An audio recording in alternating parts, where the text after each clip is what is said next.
Mesdames et messieurs, bienvenue dans cette édition sur la radio-télévision communautaire RTC, dont voici les titres. Au sommaire de cette édition, forte pluie à Fissel et Ndiaganiao, beaucoup de champs sont envahis par les eaux. Ainsi, les producteurs touchés sollicitent une aide auprès du gouvernement. Et puis, face aux difficultés du monde rural relatives à l'accès à l'eau potable à moindre coût, l'Union nationale des forages ruraux vient d'être portée sur les fonds baptismaux et sérieuses en bouclier. Également, dans ce journal, nous parlerons d'une importance capitale, le projet de loi relative au statut des écoles coraniques traditionnelles d'Ara était au menu de l'atelier d'échange et de partage à Sédhiou pour apporter des solutions durables dans le secteur. Mesdames et messieurs, tels sont les titres. Dans un instant, le développement.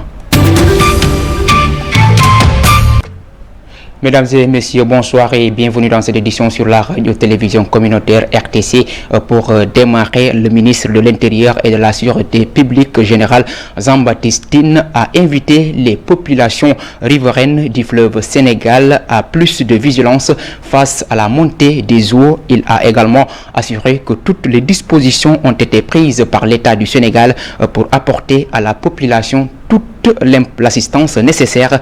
Le ministre a également, le ministre s'est exprimé lors de sa visite à Demakane, un village situé dans le département de Kanel, dans le Dandemayo Sud.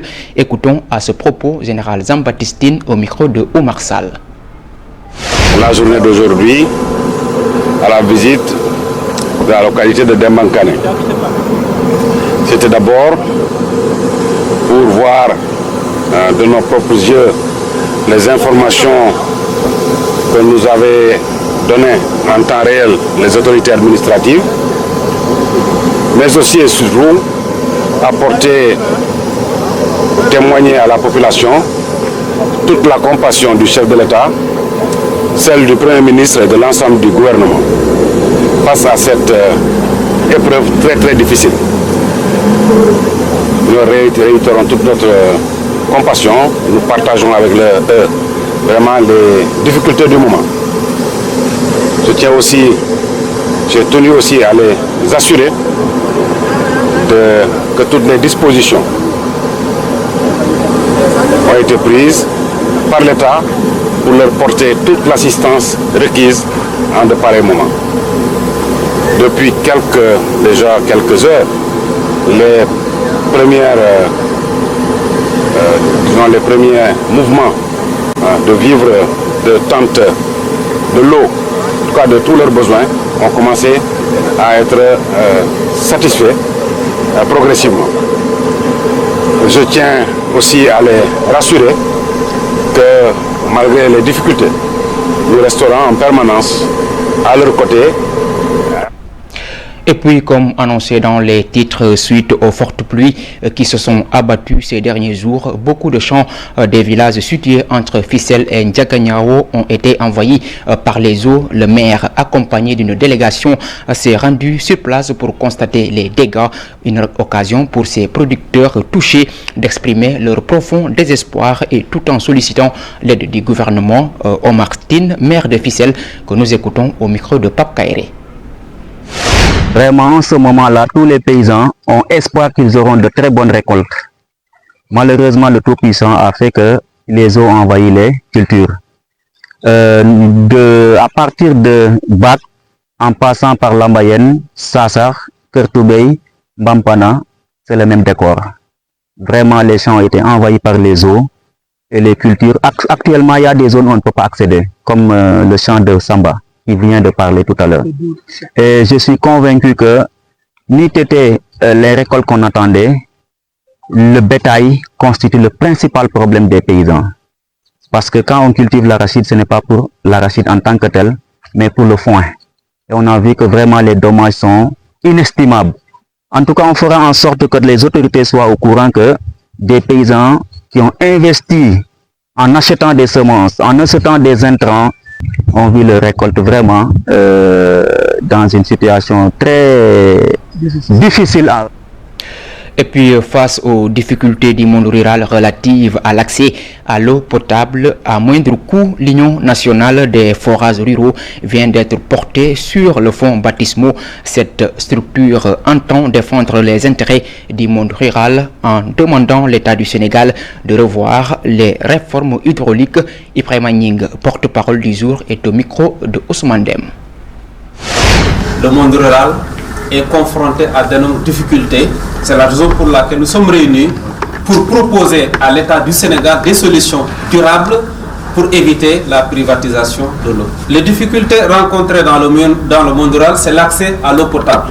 Donc l'accès à l'eau potable, il y a aujourd'hui des populations qui n'arrivent pas à accéder à ce liquide précieux. L'autre problème que nous pouvons citer également, c'est tout simplement la cherté de l'eau. Dans certaines localités, vous constatez que même en milieu rural, le prix au mètre cube est plus cher qu'en milieu urbain, et ce qui est inadmissible. Un autre problème également, c'est que la réforme a créé une situation d'insécurité dans le monde rural. Vous avez constaté partout au Sénégal des collectifs qui sont créés, des collectifs de lutte contre la réforme de l'hydraulique rurale, parce que ce sont des fermiers qui sont incapables de fournir une eau de qualité, mais également à des coûts raisonnables aux populations sénégalaises, particulièrement celles du monde rural. Ce que nous proposons comme solution, c'est qu'on ne peut pas comprendre que l'État du Sénégal, avec ses services nationaux, ses services centraux et ses services déconcentrés, puisse avoir des difficultés à tel point de solliciter l'expertise étrangère, c'est-à-dire la privatisation. Parce que nous savons tous que la plupart de ces fermiers ne sont pas des sociétés nationales, mais sont des sociétés privées étrangères. Nous pensons que le monde rural peut en parfaite collaboration gérer l'hydraulique rurale comme ça.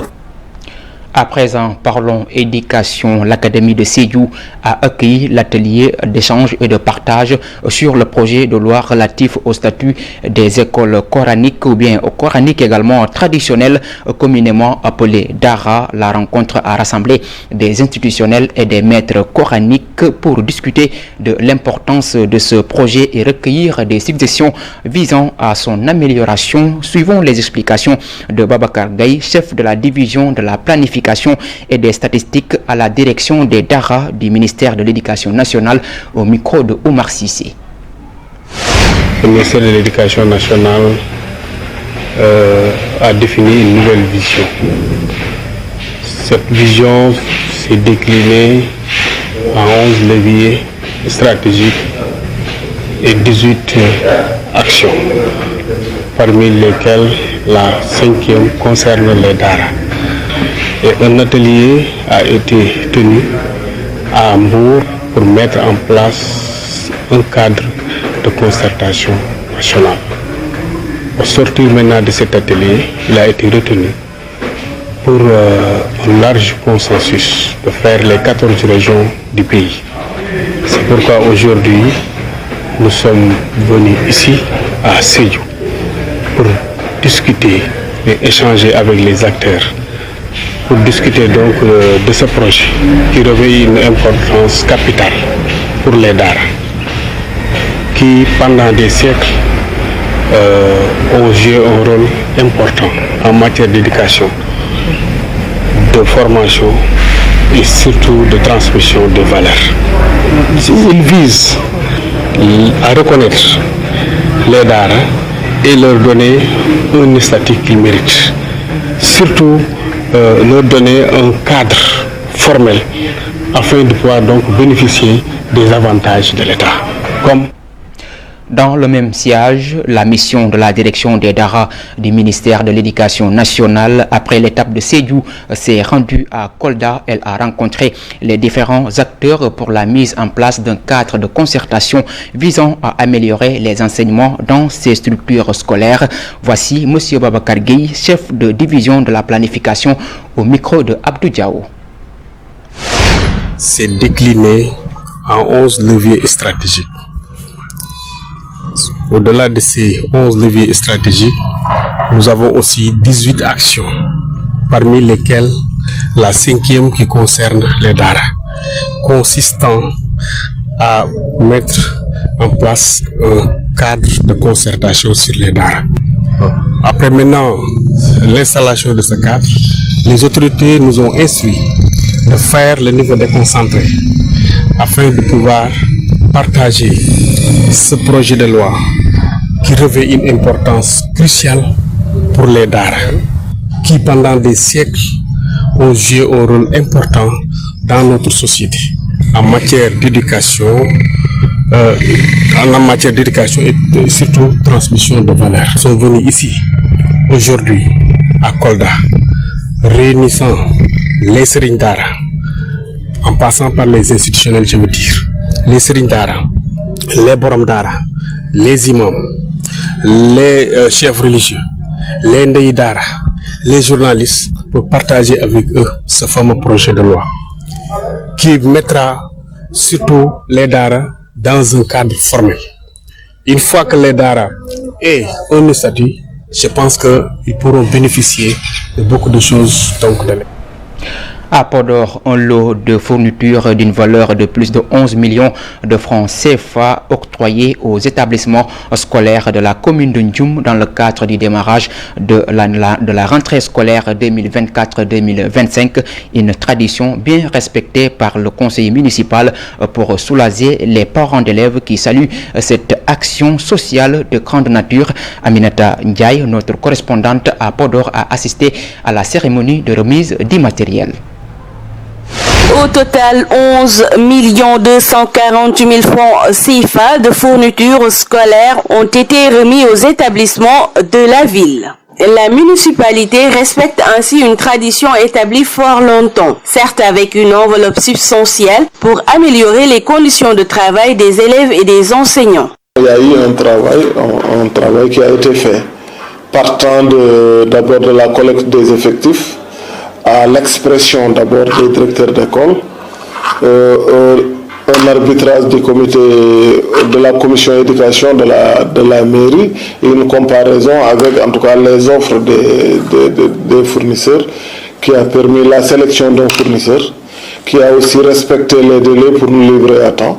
Et entre-temps aussi, il y a eu cette vérification qui a été faite par la commission éducation, une rencontre avec les directeurs d'école et aujourd'hui on est arrivé à la distribution. Les bénéficiaires sont 9 écoles élémentaires, 3 écoles maternelles, une classe préparatoire à l'élémentaire et un Daara moderne regroupé au sein du collectif des directeurs et chefs d'établissement CODEC de Ndioum. Nous engageons ici à faire un bon usage de ce que nous avons reçu aujourd'hui. J'ai l'habitude de dire que le cahier, son refuge, c'est dans le cartable d'élèves et non dans le bureau du directeur. C'est ce que nous avons appliqué. Ce geste du conseil municipal de Ndioum, présidé par le maire Cheikh Oumar Anne, fait suite à l'immense effet des ASC de la zone qui se sont investis pour la propreté des écoles. Ce samedi dernier, dans le cadre de la 5e édition de la journée de nettoiement dite Set Setal Suñu Réew, consacrée aux établissements scolaires pour accueillir les élèves dans des conditions de salubrité pour un meilleur démarrage de l'année scolaire 2024-2025. Direction dans le sud du pays pour parler santé. Grève de 48 heures de l'intersyndicale de l'hôpital de la Paix de Ziguinchor à compter de ce mercredi 16 octobre 2024 avec le respect du service minimum et des urgences. Les travailleurs ont tenu un point de presse dans l'enceinte de la structure hospitalière pour fustiger leurs conditions de travail tout en sollicitant la tutelle à apporter des solutions à leurs revendications. Suivons les propos de Dr Marc Manga, coordonnateur du Sintras de l'hôpital de la Paix, au micro de Aïssatou Ginette Badji. L'intersyndicale de l'hôpital de la Paix est déterminée à défendre les intérêts matériels et moraux des travailleurs. Elle a lancé un mouvement de grève depuis 2 mois pour réclamer de meilleures conditions de travail et de séjour des usagers. Nous saluons les médiations faites par Monsieur le Président du Conseil d'administration et Monsieur le Directeur régional de de la Santé de Ziguinchor.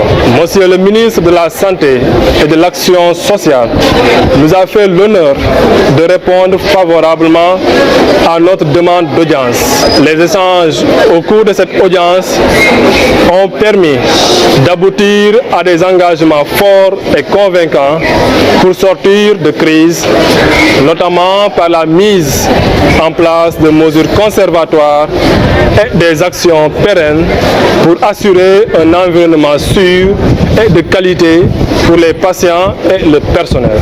Sensible aux efforts et aux engagements du ministre et de son équipe, l'intersyndicale a décidé de renoncer à l'intensification du mouvement de grève et d'alléger son plan d'action en attendant la réalisation concrète des mesures conservatoires. Un suivi rigoureux et une évaluation des avancées seront réalisés chaque semaine afin de s'assurer de la mise en œuvre des mesures convenues. Et pour terminer, la journée internationale de la canne blanche a été célébrée ce mardi au Sénégal, occasion saisie pour montrer l'importance de la canne blanche pour ces handicapés visuels sous le thème inclusion et genre.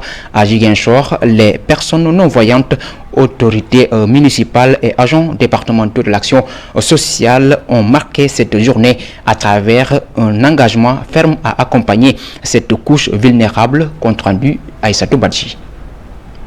À l'instar des autres régions du Sénégal, les malvoyants de Ziguinchor se sont illustrés durant cette journée dédiée à la canne blanche. Les acteurs ont montré l'importance de cet instrument de l'espoir. La canne, en dehors de l'aspect mobilité orientation, c'est un moyen de communication.